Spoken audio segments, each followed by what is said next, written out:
Channel में आप सभी का स्वागत है। ब्रज को 2026-27 कक्षा 9वीं के लिए संस्कृत विषय को रखा गया है।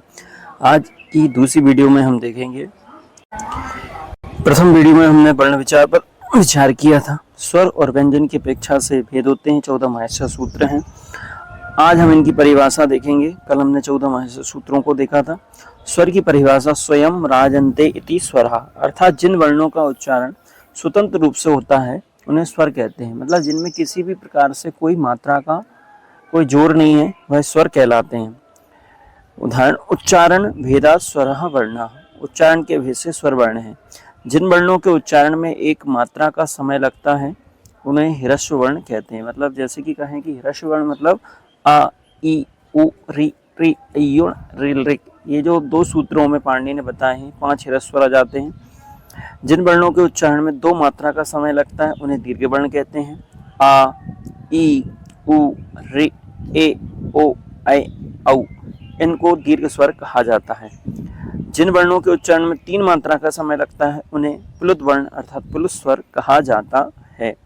प्लुत स्वर वर्ण ओ, ऊ, आदया, मतलब उ के पीछे घात लिखने में आएगी और उच्चारण ओम की ध्वनि जैसा होता है। स्वर के भेद मूल स्वर वर्ण अ, ई, उ, री, ली 5 हैं और संयुक्त स्वर वर्ण मिला करके 4। तो इस प्रकार से कुल योग हो जाता है 9।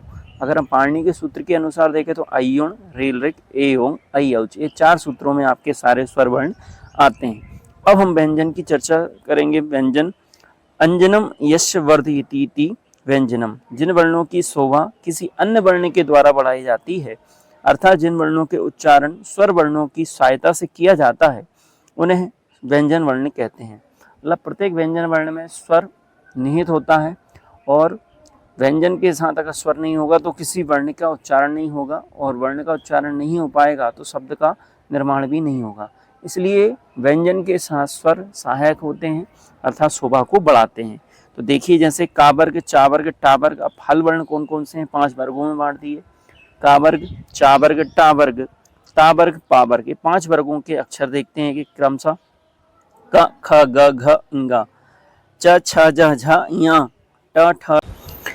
आगे देखते हैं, टा वर्ग हो गया। टा वर्ग में त, थ, द, ध, न आएगा। पा वर्ग में पा, फ, ब, भ, म आएगा।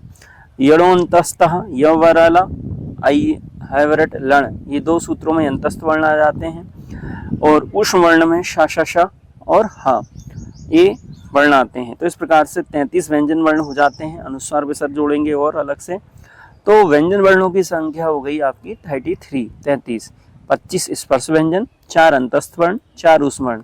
अंतस्थ वर्ण इसलिए कहते हैं कि इनका उच्चारण अंदर की ओर जाता है और उष्ण वर्ण इसलिए कहा जाता है कि इनके उच्चारण में ऊष्मा का प्रयोग ज्यादा होता है।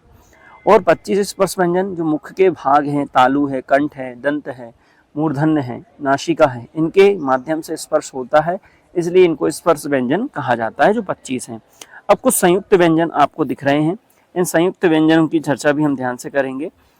क, श मिलकर के छ बनता है, त, र मिलकर के त्रा बनता है, ज, य मिलकर के ज्ञ बनता है, द और य मिलकर के द्या बनता है, श और र मिलकर के श्र बनता है। तो इस प्रकार से कुछ संयुक्त अक्षर इसमें बताए हैं। और भी प्रकार के संयुक्त अक्षर होते हैं, उनको आगे की कक्षाओं में पढ़ाया जाएगा। अब प्रत्याहार की चर्चा भी हम इसमें करेंगे, लेकिन इस वीडियो को आप जरूर देखें और कक्षा 9 के लिए बहुत उपयोगी ये भाग है। प्रत्याहारों की चर्चा हम अगली वीडियो में करेंगे। आप इस चैनल को सब्सक्राइब करें, लाइक करें। और कक्षा 9वीं के विद्यार्थियों के लिए ये ब्रज कोर्स के रूप में अमृत है। अगर आपका बेस तैयार होगा तो आप कक्षा 9 में अच्छे से पढ़ सकेंगे। धन्यवाद। नमो नमः।